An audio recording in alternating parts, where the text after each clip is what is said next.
Boas-vindas à Academia do Terceiro Setor. Hoje a gente vai dar um mergulho profundo no conteúdo da aula 6 do curso O que é o Terceiro Setor na Prática. O foco da nossa análise é desbravar os pilares absolutamente essenciais da governança e da organização institucional que, cá entre nós, são a base para a sustentabilidade de qualquer projeto na área. E claro, se esse tipo de conhecimento estratégico faz sentido para quem acompanha nosso conteúdo, já fica o convite para se inscrever no canal. Bom, vamos direto ao que interessa.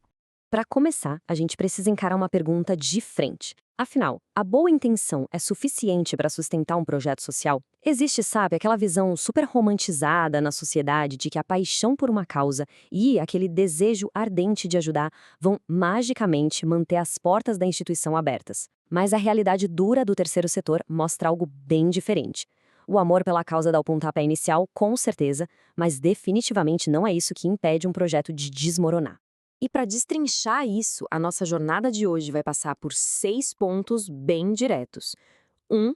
A insuficiência da boa intenção. 2. A governança como proteção institucional. 3. O perigo da centralização. 4. A importância de processos e documentação. 5. A transparência como patrimônio moral. E, por fim, o ponto 6, que é a sucessão além dos fundadores. Começando então pelo nosso primeiro ponto, a insuficiência da boa intenção e por que tantos projetos acabam entrando em colapso. Olha só, o propósito é o coração de qualquer iniciativa, mas a falta de organização, bom, essa é a principal razão para tantos projetos começarem a todo vapor, mobilizarem um monte de gente e, de repente, perderem o fôlego e desaparecerem. O propósito sozinho acaba se perdendo no caos. De um lado da balança a gente tem emoção e improviso. Operar só na base disso significa viver apagando incêndios num estado de urgência que, sinceramente, causa um esgotamento terrível na equipe. Do outro lado, temos a organização e a governança. É exatamente aqui que a gente constrói a estabilidade. E não é sobre apagar a chama da iniciativa, não. É sobre dar a ela um alicerce robusto para que ela realmente sobreviva e prospere. O que nos leva ao segundo eixo da nossa análise, a governança como proteção institucional, funcionando como um verdadeiro escudo do propósito. Tem um mito enorme circulando por aí de que governança é sinônimo de burocracia chata, coisa só de grandes empresas. A gente precisa mudar essa lente agora mesmo. A governança não amarra as mãos de quem quer fazer o bem. Pelo contrário, ela atua como um escudo protetor vital para a missão. A verdade é bem mais simples. Na prática, a governança é só a forma como a instituição é conduzida. É como as decisões são tomadas, como as responsabilidades são distribuídas e, claro, como a continuidade é mantida. Quando a gente aplica isso no dia a dia, os conflitos internos e os riscos de abuso de poder caem drasticamente. É literalmente blindar a organização contra o perigo de atuar no escuro. E falar sobre essa blindagem nos empurra direto para o terceiro tópico, o perigo da centralização, ou, como é mais conhecida, a armadilha do fundador. Esse talvez seja um dos problemas estruturais mais comuns no terceiro setor inteiro. É aquele cenário super clássico onde o projeto depende 100% de quem teve a ideia inicial. Toda a responsabilidade fica ali, engolida por uma única pessoa. No mundo organizacional, a gente costuma chamar isso de fator ônibus. Pensa bem, se todas as decisões estão nas costas de uma pessoa só, e ela for, sei lá, metaforicamente atingida por um ônibus, ou apenas precisar se afastar por motivos de saúde ou questões pessoais, a instituição inteira paralisa. O alerta de crise já devia estar apitando alto no cenário assim. A saída para essa armadilha é olhar para as organizações maduras e focar na descentralização. A gente precisa, urgentemente, dividir essas responsabilidades. Estruturar funções bem claras para cada pessoa da equipe, documentar os processos e criar uma continuidade real. Uma descentralização saudável é o que garante que a roda continue girando perfeitamente, independentemente de o fundador estar ali todo dia ou não. Isso nos conecta perfeitamente com o nosso quarto segmento, a importância de processos e documentação. Basicamente, o fim do improviso constante. Mas aí fica a dúvida. Como a gente quebra essa centralização na prática? A resposta é definir a operação em passos claros. A nossa memória falha e depender dela como se fosse um arquivo de computador é um risco gigantesco. Passo 1. Criar padrões. Por exemplo, todo mundo precisa saber exatamente qual é o protocolo na hora de receber uma doação. Passo 2. Estabelecer rotinas, como ter um calendário fixo para reuniões e decisões coletivas. E o passo 3, documentar as ações, colocar tudo no papel ou no sistema. Isso garante que qualquer pessoa nova que entre na equipe já saiba exatamente o que fazer, sem precisar depender das informações que estão guardadas só na cabeça de alguns.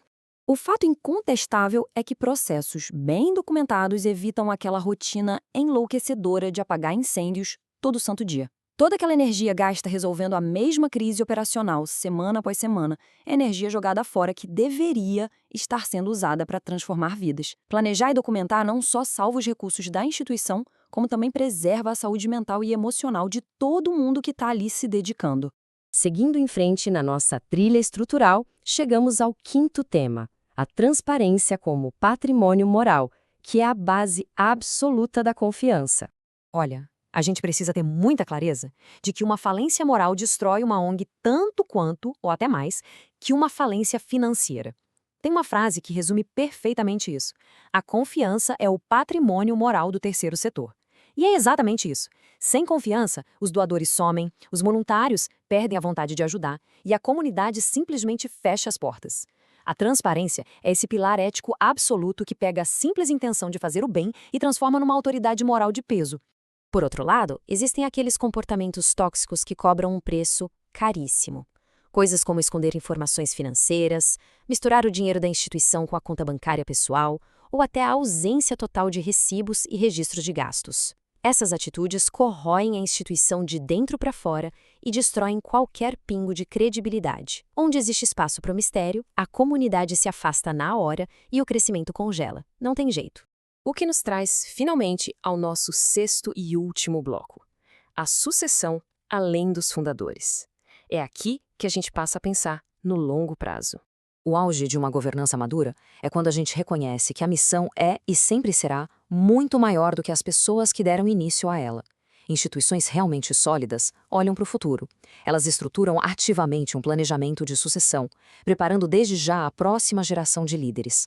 Elas garantem a sustentabilidade operacional em todos os níveis e trabalham sem parar para preservar a missão intacta. É um pensamento de longo prazo mesmo, sempre olhando lá na frente. E para amarrar tudo isso, fica aqui uma provocação profunda para a gente refletir. A instituição que estamos construindo ou analisando hoje sobreviveria amanhã se a figura fundadora não estivesse lá? Essa é a métrica definitiva de maturidade. Se a resposta for não, ou até se rolar aquela hesitação antes de responder, é o sinal vermelho piscando. Significa que a organização precisa começar a instalar processos formais de governança para ontem. Para encerrar nossa explicação de hoje, a grande lição que precisa ficar gravada é que a organização protege o propósito e sustenta o impacto. É fundamental lembrar sempre que a governança e a organização institucional agem como os pilares indispensáveis para a sustentabilidade no terceiro setor. O verdadeiro impacto social é fruto da continuidade e não de surtos passageiros de muita vontade. Se esse mergulho fez a diferença e ajudou a esclarecer esses conceitos, fica novamente o convite para inscrição no canal, para que a gente continue disseminando esse conhecimento. E já dá para criar expectativa para o nosso próximo encontro, viu? A gente vai entrar de cabeça na aula 7, cobrindo os erros fatais que derrubam projetos no terceiro setor. Até lá!